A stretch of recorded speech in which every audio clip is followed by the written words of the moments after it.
Our first speaker today is Dranowski, and she will talk about the tale of two bases. Okay, so I can start. Thank you. So I'm here as part of the special year, and my field of research is geometric representation theory. So thank you for letting me give this introduction. And I want to start by, first of all, amending my title. So instead of this, it might be more appropriate to call this talk an ode to d-data. And hopefully, the goal is that by the end of it, you'll have some feeling for what I mean by d-data and some appreciation for why it's an interesting thing to study. Okay.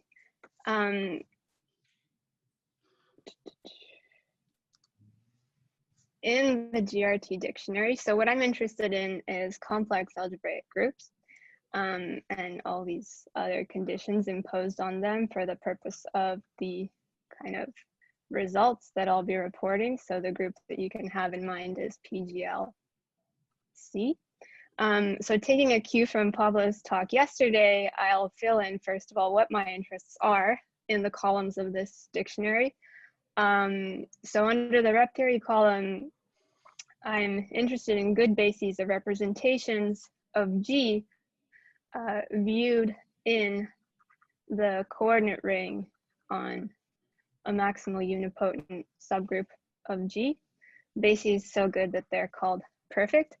But no, this is a construction due to Bernstein and Kazdan, and this includes bases like Listic's canonical basis, but in particular, the bases which I'll be talking about are called the MB basis, which is constructed geometrically from the affine Grassmannian, which we also saw briefly yesterday, and Listic's dual semi-canonical basis.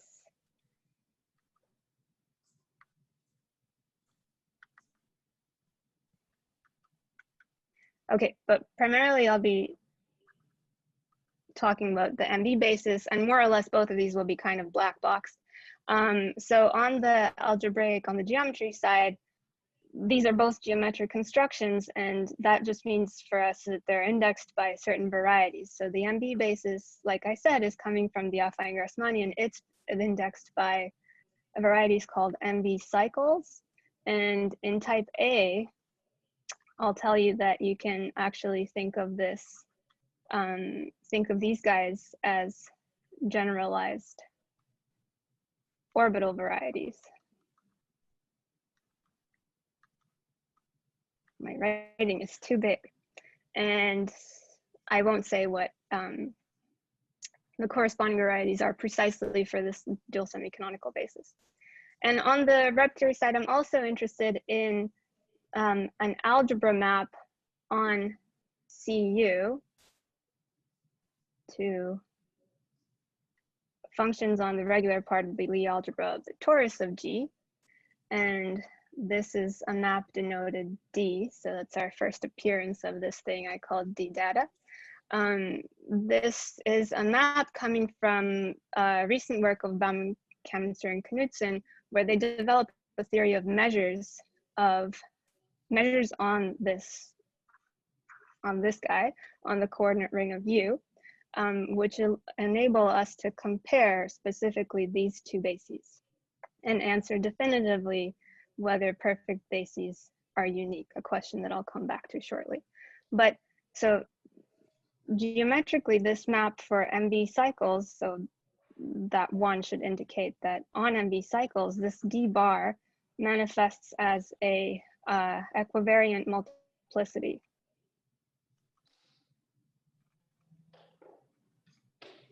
And in type A, again, as a multi-degree.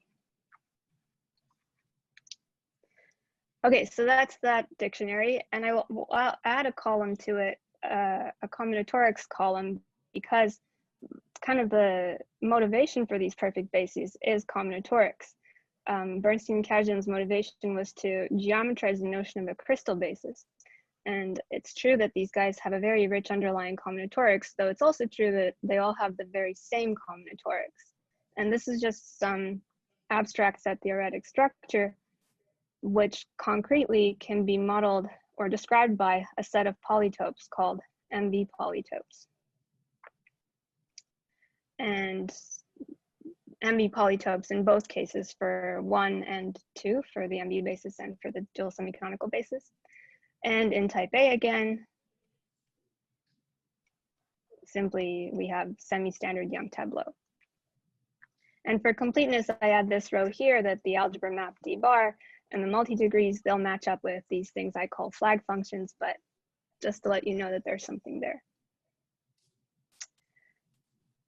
Okay, so in my thesis, from very far away, the question again I set out to answer is, are perfect bases unique? So I've told you that they all have the same combinatorics, that's due to Bernstein and Kazan, but it's an interesting, well, it wasn't known up till recently whether linear algebraically they're the same bases.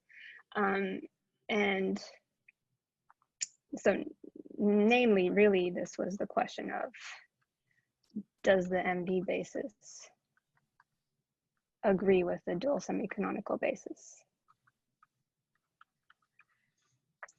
And the answer we expected was no. A discrepancy was expected at a point in the crystal and the underlying combinatorial like shadow of these two constructions that is common to both of them. There was expected to be a discrepancy at a classical counterexample to an older conjecture having to do with Lustig's canonical basis. So to answer the question and verify the expectation, we use these maps dbar to measure our bases. So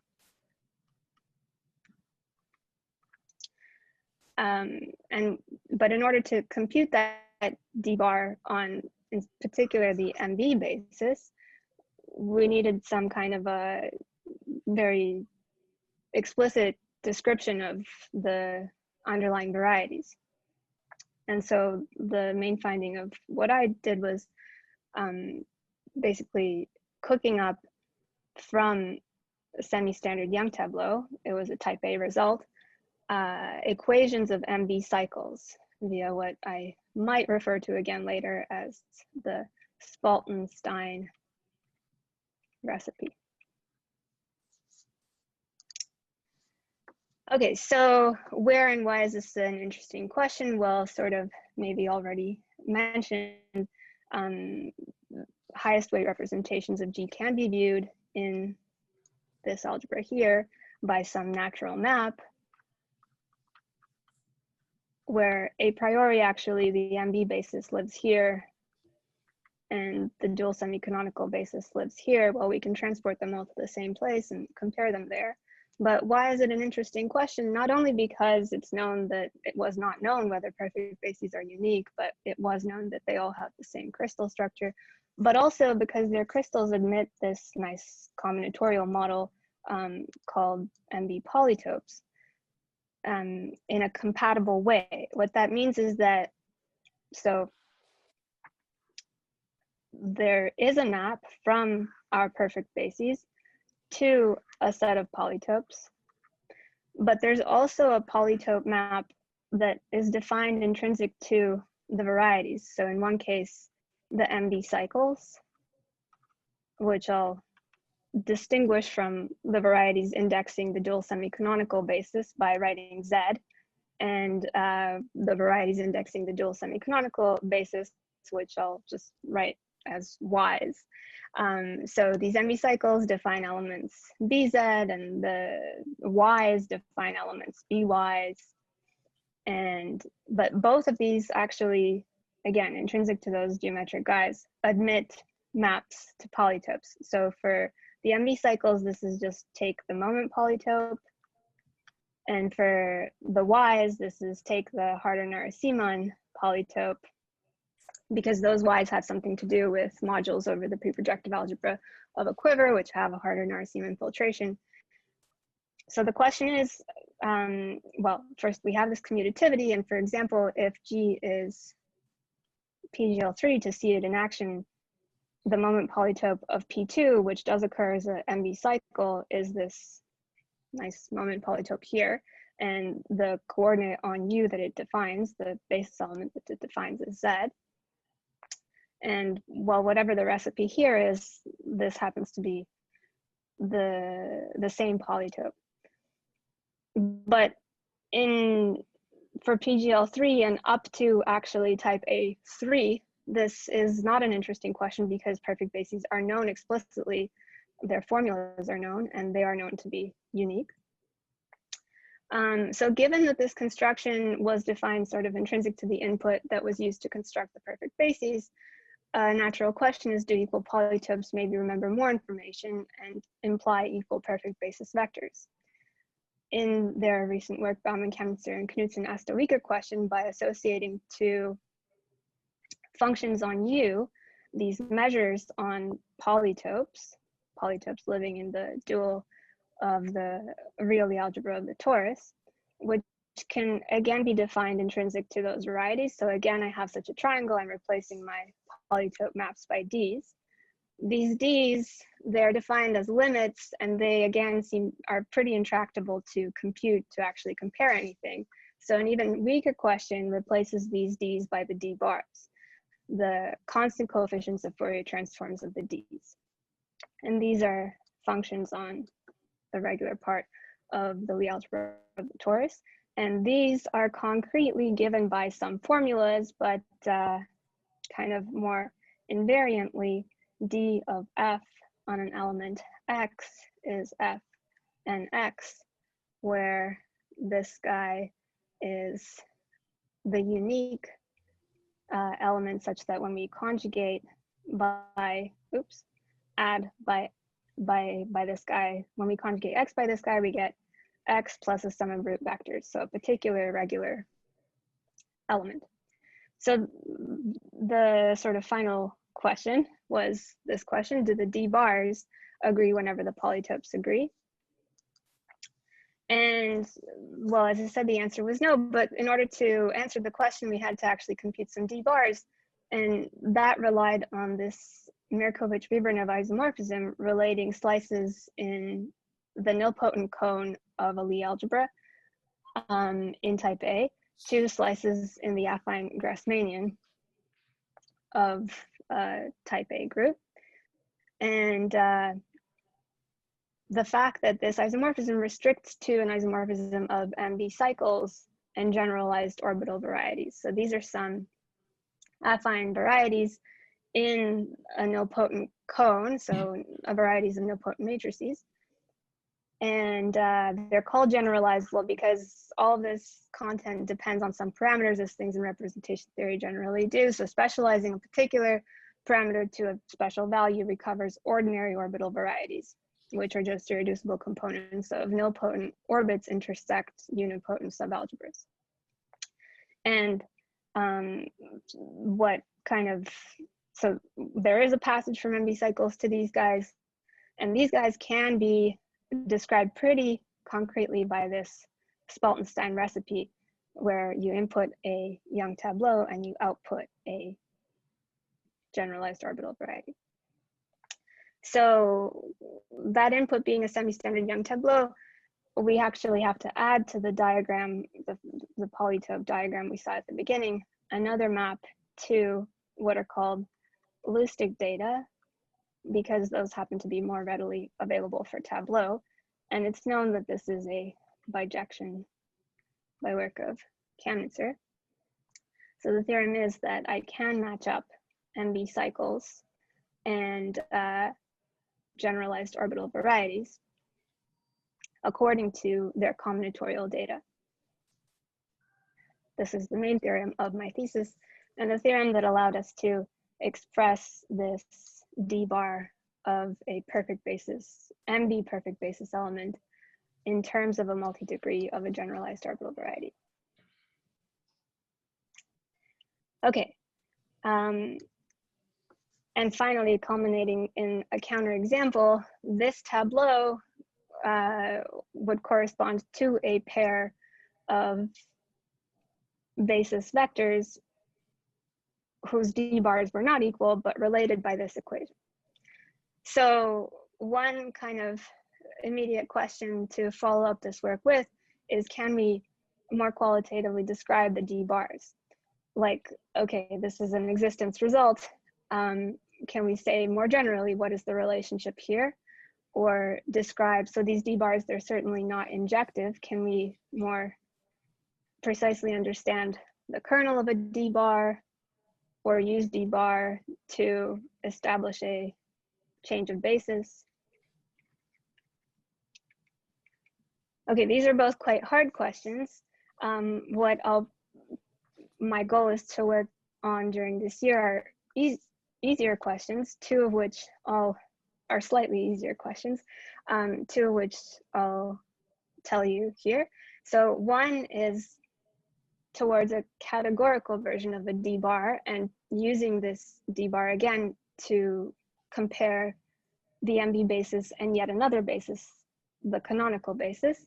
So this Merkovich-Viburnov slice coming from the Merkovich-Viburnov isomorphism, which I mentioned, it admits a quantization called a truncated shifted Yangian. And in recent work due to Kemster, Tingley, Webster, Weeks, and Jacobi, they showed that the category of this algebra is equivalent to a category of KLR modules whose simples also admit MB polytopes by work of Tingley and Webster. So one question is, can we use this dbar to understand supports of simples transported along this equivalence as unions of MB cycles, and thus compare the MB basis and the canonical basis, which is known to decategorify this KLR modules simples. And a second question is, can we study a derived version of a dbar? So as I mentioned, it has to do with geometrically a multi-degree. The varieties indexing our basis, they're all varieties with torus actions where we can turn on a C star action. So the question might be, what would be the analogous kind of more invariant definition of the dbar? And further, so in this recent work of Baumann, Kemster, and Knudsen, they use their kind of invariant definition to give a proof of a conjecture due to Mattia that when we restrict this map from L lambda to Cn to the regular, to functions on the regular part of the Lie algebra of the torus, to the zero weight space, we get a map that's W equivariant, where this is our Weil group. Can we kind of generalize this to a map that looks something like this and is maybe a quasi-equivariance? Well, we don't know for sure, you know, what would go on, what would go here and what would replace the dbar here. So these are two questions that I'd like to think about, and thank you for listening. I think I'll stop here. Thank you.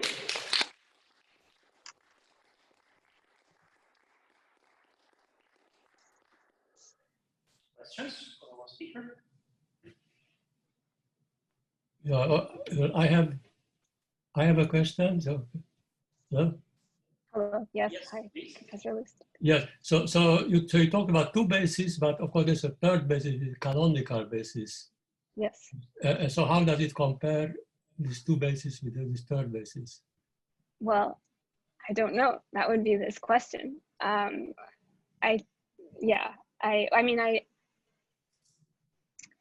I think it's known that canonical is not equal to dual semi-canonical, but yeah, this question is all about trying to compare MB and canonical. So this fact that's not equal, is that comes from this Kashiwara Saito work? Yeah, I believe so. Yeah, and Okay. or yeah, I think so. Okay. Stick to your first title, especially with the question of what the third basis is. Why did you change the title? Oh, well, because I decided to, because I was focusing a lot on the measurement of the bases on the dbar. Okay, I'm talking purely sociologically. You'll get many more people to your talk with the first title. And I apparently did. I don't know. No. That's why she changed it only after we were. Because yeah. because I haven't actually read this Tale of Two Cities, so I had no clever things to say connecting it to that. Okay, any more questions? Is there a representation theoretic realization of the MV basis? A representation theoretic realization. Like there are classes of certain modules and so, or some representation, some categories like the canonical basis coming from simple objects somewhere? So I have to refer you to this paper by this BKK paper. They actually define it there for the first time. Up till then, it was just the MV cycles, which live in, cohomology of our the slice in the Grassmannian, or in the affine Grassmannian. But I'm not sure. It's kind of a subtle story. So there are some sheaves on the affine Grassmannian, but whether they're exactly supported on these MV cycles or not, or whether classes of those give this MV basis, I'm not totally sure, but I will refer you to this. Also, I have remarks. I think when you talk about perfect, this concept perfect basis, if it's perfect, should be unique. So I think you should not call them perfect. Maybe the canonical basis is perfect. That I claim that is really perfect. These other two are not perfect. Something semi-perfect. Oh, okay. I mean, in this paper, they show that they're biperfect, but yes, with respect to an upper semi-normal on the upper semi-normal crystal structure. Yes, sorry. So semi-perfect is, thank you, that's a good correction. Okay, very well. So maybe let's thank our speaker again and defer further discussions for later. Thank you, Anne. Thank you.